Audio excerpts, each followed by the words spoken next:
গুলিয়াখালী সমুদ্র সৈকত বাংলাদেশের অন্যান্য সমুদ্র সৈকত থেকে সম্পূর্ণ আলাদা একটি সমুদ্র সৈকত, যেখানে এক পাশে সুবিশাল সমুদ্র সৈকত, অন্য পাশে বিস্তৃত কেওড়া বন। কেওড়া বন এবং কি সমুদ্রের মিলনও হয়েছে সুবিশাল এলাকা জুড়ে। সবুজের মাঝে সুবিশাল সমুদ্র সৈকত এটিকে দিয়েছে ভিন্ন এক রূপ। আজকের এই ছোট্ট পর্বে চেষ্টা করব গুলিয়াখালী সমুদ্র সৈকতের খুঁটিনাটি তথ্য সহ সম্পূর্ণ একটি ভ্রমণ গাইড দিতে।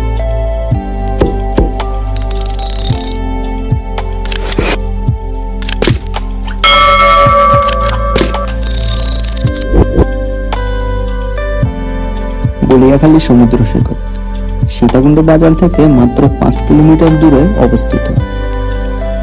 এই গুলিয়াখালী সমুদ্র সৈকতে আসতে হলে সবার আগে আপনাকে সীতাকুণ্ড বাজারে আসতে হবে। সীতাকুণ্ড বাজার থেকে আপনারা লোকাল সিএনজি পেয়ে যাবেন। লোকাল সিএনজি জনপ্রতি ভাড়া নেবে 30 টাকা করে।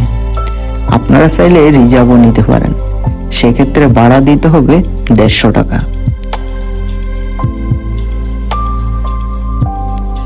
এই গুলিয়াখালী সমুদ্র সৈকত এখানকার স্থানীয়দের কাছে মুরাদপুর সি বিচ বা মুরাদপুর সমুদ্র সৈকত নামে পরিচিত। প্রকৃতি ও গঠনগত দিক থেকে গুলিয়াখালী সমুদ্র সৈকত অন্যান্য সমুদ্র সৈকত থেকে সম্পূর্ণ ভিন্ন একটি সমুদ্র সৈকত, যেখানে একদিকে দিগন্ত বিস্তৃত সমুদ্র, অন্যদিকে কেওড়া বন। আর এই কেওড়া বনের কথা শুনলে আপনার মাথায় সুন্দরবনের কথা চলে আসতে পারে।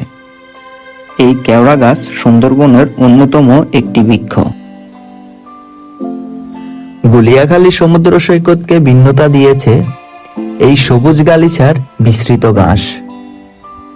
সাগরের পাশে সবুজ ঘাসের উন্মুক্ত পরিবেশ নিশ্চিতভাবে আপনার চোখ ও মনকে শীতল করবে। তাই তো প্রতিদিনই শত শত দর্শনার্থী এখানে বেড়াতে আসেন। প্রিয় মানুষ, বন্ধু বান্ধবদের নিয়ে সমুদ্র ও সবুজ গালিচার এই নৈসর্গিক সৌন্দর্য দেখতে হলে অবশ্যই গুলিয়াখালী আসতে হবে। এই গুলিয়াখালী আপনাকে ভিন্ন এক সৌন্দর্য উপহার দিবে, যা অন্যান্য সমুদ্র সৈকত থেকে সম্পূর্ণ ভিন্ন।